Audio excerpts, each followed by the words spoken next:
ایک ہی بھائی نے کویسچن کیا کہ بعض لوگ یہ کہتے ہیں کہ کھڑے ہو کر پانی پینا حرام ہے، تو کیا یہ واقعی حرام ہے یا خلاف سنت ہے؟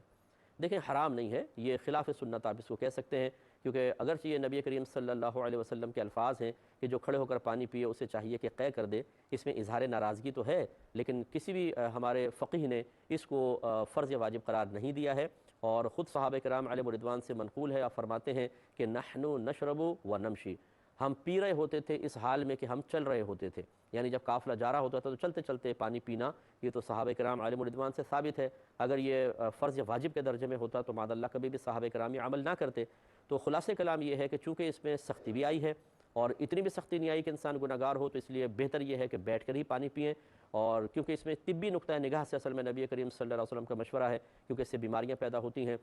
لہٰذا بیٹھ کے ہی پینا افضل اور سنت کے مطابق ہے۔ لیکن کبھی کوئی کھڑے ہو کر بھی پی لے کبھی کبھار تو وہ حرام کا مرتکب بہرحال نہیں ہوگا، خلاف سنت ضرور ہے۔ اسی لیے میں آپ کو بہت سی باتیں سمجھاتا ہوں، اور کئی دفعہ سمجھاتا ہوں کہ بعض اوقات شادی بیاہ میں اگر کوئی عالم دین کوئی چیز کھڑے ہو کر پی رہا ہے، فوراً بدگمانی نہ کریں، اگرچہ انہیں نہیں کرنا چاہیے تھا، اعلانیہ طور پر علماء کو خلاف سنت کام بھی نہیں کرنا چاہیے، چاہے اس کے کرنے پر گناہ نہ ملتا ہو، کیونکہ لوگ اس کو دلیل بنا لیتے ہیں۔ لیکن میں عوام سے گزارش کر رہا ہوں کہ علماء کی صرف سنت اور مستحب کو آپ نے جانا، اور پھر آپ علماء کا احتساب شروع کر دیں، اور اگر وہ سنن اور نوافل پر عمل پیرا نہ ہوں تو ان کو فاسق و فاجر قرار دینے کی کوشش کریں، واللہ یہ اپنی آخرت کی بربادی ہے، ان کو کوئی نقصان نہیں ہوگا۔ اس لیے اس تمام تفصیل کو اپنے ذہن میں رکھیے۔